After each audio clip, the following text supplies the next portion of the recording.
L'Outaouais maintenant. Bon, vaccination en milieu scolaire, là, ça commence.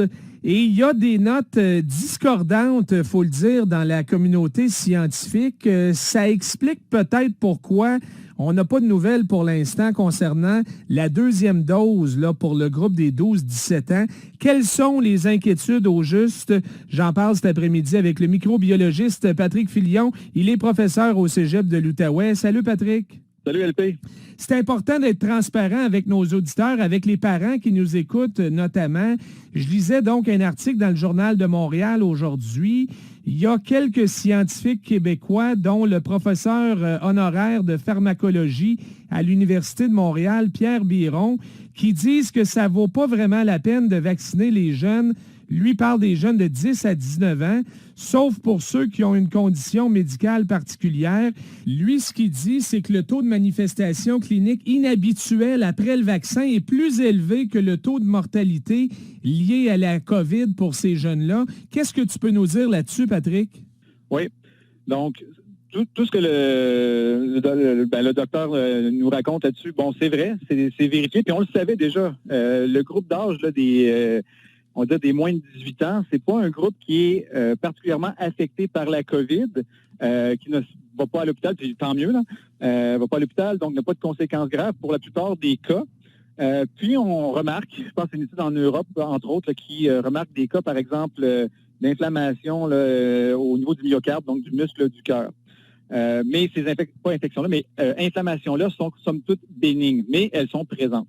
Donc là, c'est encore une fois la balance des positifs et négatifs. Donc si on regarde ça, on pourrait se dire que les enfants ne sont pas ou peu affectés. Le vaccin peut entraîner certains effets secondaires. Mais je pense que ce qui est oublié un petit peu dans l'étude, c'est que les enfants, même s'ils ne sont pas eux-mêmes affectés, c'est qu'ils sont quand même de potentiels vecteurs et pourraient le transmettre à leurs proches ou aux autres. Donc, ça va demeurer une décision, on va dire, familiale, individuelle, mais les bienfaits de la vaccination pour la population en général sont quand même supérieurs. Là, si on regarde vraiment au niveau de la population étudiante, adolescente, encore une fois, les problèmes liés au virus sont minimes, mais encore là, on ne sait pas les effets à long terme d'une infection. Donc, il y a beaucoup d'inconnus, mais par transparence, on a, disons, dévoilé ces chiffres-là, qu'il y avait certains risques. Puis quand je parle de risques, ce n'est pas des risques de décès, là, mais des complications qui pourraient se produire avec le vaccin au niveau, par exemple, du muscle du cœur. Quand on regarde les chiffres seulement, ça peut faire peur un peu parce qu'on dit, bon, un cas de myocardite sur 3 à 6 000 jeunes hommes de 16 à 24 ans qui ont été répertoriés là, après avoir reçu le vaccin Pfizer en Israël. Mais après ça, il y a des spécialistes qui expliquent, mais attention, c'était bénin. Là, dans la plupart des cas, c'était rien de majeur.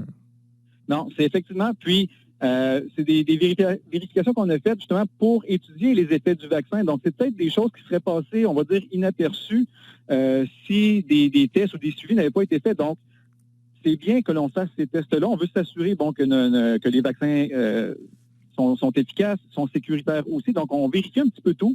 Et on a vu ce symptôme-là.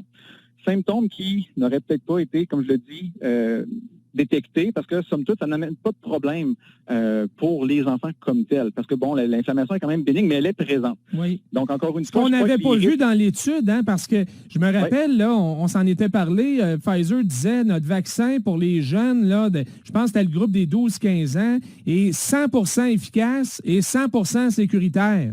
Puis je me rappelle de t'avoir posé la question, Patrick, ça se peut-tu? Et tu m'avais dit, ben attention, c'est peut-être ça que l'étude nous dit, mais on avait, au fond, étudié le vaccin sur à peine un peu plus de 1100 enfants à ce moment-là. C'est ça. Ton échantillon étant plus limité, là, on est rendu avec des dizaines, sinon des centaines de milliers d'enfants qui ont été vaccinés. Donc, notre échantillonnage est plus grand. Donc, on va voir des statistiques qui vont bouger un petit peu. Mais encore une fois, peut-être je peux rassurer les parents. Les conséquences de la vaccination, somme toute, sont mineures. Encore une fois, l'enfant pourra faire une réaction allergique, mais ça, une réaction allergique, ça peut arriver dans n'importe quoi, un médicament, un aliment, un vaccin. Donc ça, on ne le sait pas tant qu'on ne l'a pas eu. C'est comme dire on est allergique aux arachides, je ne sais pas tant que j'en ai pas mangé. Donc le vaccin, ça pourrait provoquer des réactions allergiques, mais dans de très rares cas. Et là, on a vu qu'il y a une inflammation pour certains enfants au niveau du muscle cardiaque, mais ce sont des inflammations bénignes. Donc, il n'y a pas de risque que l'enfant meure d'une crise cardiaque ou quoi que ce soit là. Mais c'est quand même quelque chose qui est réel. Donc, il faut en informer la population qui pourra faire un choix là, pour le bien de ses enfants. Mais tu sais, si je regarde, moi, par exemple, moi, un de mes garçons est asthmatique. Donc, moi, la balance des positifs négatifs, c'est clair que l'infection à COVID-19 pourrait être plus problématique pour mon enfant asthmatique. Donc, moi, c'est même pas une question que je me pose. Oui. Puis, de toute façon, je me posais pas la question avant, de toute façon, là. Donc, il a eu sa première dose la semaine dernière, puis si on lui offre la deuxième dose au mois d'août ou septembre, on va aller faire la file pour le recevoir, c'est sûr. Oui, docteur Gaston Desserre était cité dans l'article également du journal aujourd'hui. Il fait partie du comité sur l'immunisation du Québec. Puis lui, il disait, attention, il faut aussi considérer le risque à long terme pour les jeunes qui ont eu la COVID. Puis peut-être qu'ils n'ont pas eu l'air bien malades, mais il pourrait y avoir des effets aussi. Alors, c'est toujours ça. On nage un peu dans l'inconnu, puis on essaie, comme on dit souvent, là, de gérer la balance des inconvénients. Oui, puis on a vu des enfants qui ont eu le fameux syndrome de Kawasaki, qui est un syndrome rare, encore une fois, mais qui amène des complications, des problèmes neurologiques et tout. Donc, le virus, même si pour la très, très grande majorité des enfants, des ados, ne cause pas beaucoup de problèmes, mais pour une minorité d'entre eux, ça peut entraîner des conséquences graves. Donc, encore une fois, est-ce que le vaccin va nous protéger d'une infection qui peut être, on va dire, rare pour les enfants, puis causer des problèmes mineurs qui ne seraient peut-être même pas détectés si on ne les cherchait pas? Moi, je pense que c'est là la vraie question. Là. Je pense que le virus, encore une fois, l'infection est pire que les conséquences du vaccin. Oui, puis moi, ça me rassure qu'on les rapporte quand même, les risques de complications. Là, on ne les cache pas, puis c'est ça le but, parce qu'on est en train de faire des études, évidemment.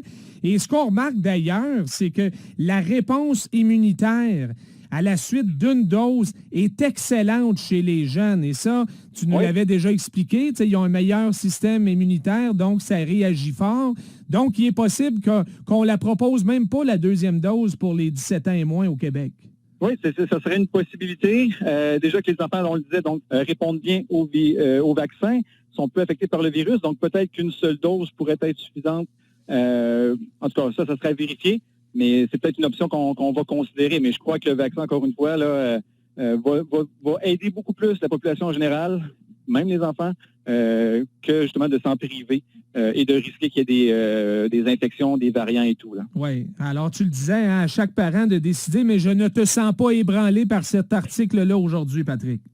Non, absolument pas. Puis, je suis totalement confiant là, que les vaccins que mes 2 garçons ont reçus la semaine dernière là, vont être plus bénéfiques que ne causeraient de problème. Donc, moi, c'est ça. Je vais continuer à encourager la vaccination. Et si deuxième dose, il doit y avoir, je retournerai avec mes enfants avec grand plaisir pour les savoir protéger contre ce virus-là. On verra la décision qui sera sûrement annoncée là, dans les prochaines semaines. Merci beaucoup, Patrick. Ça fait plaisir, LP. Bonne journée. Bon week-end. À bientôt. Patrick Filion, microbiologiste et professeur au Cégep de l'Outaouais.